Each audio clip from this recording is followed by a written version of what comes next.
सकती है। आगे बढ़ते हैं, बात एक और मरकज की पॉलिसी की करते हैं जो आने वाले दिनों के अंदर मुल्क के मुख्तलिफ हिस्सों में नाफिज होगी और इस पॉलिसी के तहत एक सर्वे भी होगा जिससे ये पता चलेगा गौहर कि किस हिस्से के अंदर सबसे ज्यादा दहशतगर्दाना कार्रवाइयां, सबसे ज्यादा मंशियात या फिर इसी तरीके से जराइम का पेशा जो है ज्यादा अफराद ने अपनाया है, जराइम की तादाद में भी इजाफा हुआ है या परसेंटेज में इजाफा हुआ, इसके लिए हुकूमत ने हिकमत अमली बनाई है। जी नाज़रीन, बात करेंगे मरकजी हुकूमत की जानिब से उन्होंने एक नया कदम उठाने के हवाले से बात की है, जहां पर वज़ीर दाखिला अमित शाह ने एक खिताब में एक बड़ी बात की जो 90 इंटरपोल जनरल असम्बली के दौरान उन्होंने खिताब किया, जो नई दिल्ली में शुरू हुआ था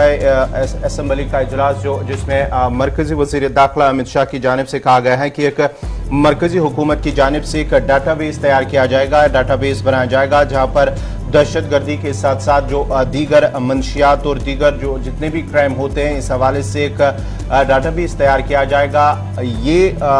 अमित शाह की जानिब से कहा गया है और साथ ही साथ उन्होंने कहा कि कौन से लोग कैसे इस पर एक डाटाबेस तैयार किया है, कितनी फीसद लोग इसके साथ जुड़े हैं, चाहे क्राइम के साथ, चाहे नारकोटिक्स के साथ या दहशतगर्दी के साथ, इस हवाले से एक डाटाबेस तैयार किया जाएगा। ये वज़ीर दाखिला अमित शाह की जानिब से इस 90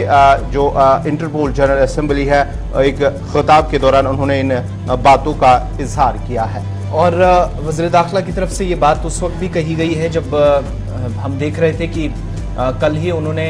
दिल्ली के अंदर एक तकरीब का जब हिस्सा थे, पुलिस शहीदी दिवस या यादगारी दिन जो मनाया जा रहा था, इस पर भी उनकी तरफ से बात की जा रही थी। लेकिन अब ये जो मुल्क के अंदर मुख्तलिफ हिस्सों में मंशियात के खात्मे के लिए काम करना ज़रूरी है, दहशतगर्दाना कार्रवाइयाँ जहाँ पर हुई या होती रही हैं, और इक्तसादी तौर पर जो जराइम है इसका डेटा तैयार किया जाएगा जो अब वजारत के सामने होगा। बयान जो सरकारी तर्जुमान की तरफ से जारी किया गया उसमें कहा कि इंटरपोल की जो 90वीं जनरल असम्बली के इख्तामी इजलास से खिताब किया गया, जिसकी शुरुआत वज़ीर आज़म ने की थी और यूएन के जनरल सेक्रेटरी एंटोनियो गुतेरेस की तरफ से की गई थी। अमित शाह की तरफ से कहा गया कि ICJS की शक्ल में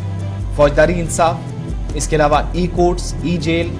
ई फॉरेंसिक्स और ई प्रोसिक्यूशन की बुनियाद पर ये तमाम ऐसे सुतून हैं जिन पर हर एंगल से काम करके ये डेटाबेस तैयार किया जाएगा और भारत सरकार की तरफ से साइबर क्राइम के खिलाफ एक जामे रिस्पॉन्स सिस्टम को यकीनी बनाने के लिए इंडियन जो साइबर क्राइम कोऑर्डिनेशन सेंटर है उसके तहत काम होगा, उसके तहत कायम किया जाएगा। और ये भी इसमें बताया गया है कि आदादोशुमार और जो इस्लाहात की ज़रूरत है कहीं पर, वो आदादोशुमार सामने रख कर किया जाएगा और जिस तरीके से केसेस होंगे, जराइम की नौयत क्या है, उस हिसाब से उसके साथ डील किया जाएगा। ये इस बार का मंसूबा है। ये बात तो मरकज़ की थी, जो आप देखेंगे कि आने वाले वक्त में पॉलिसी तैयार की जाएगी, उस हिसाब से सर्वे होगा।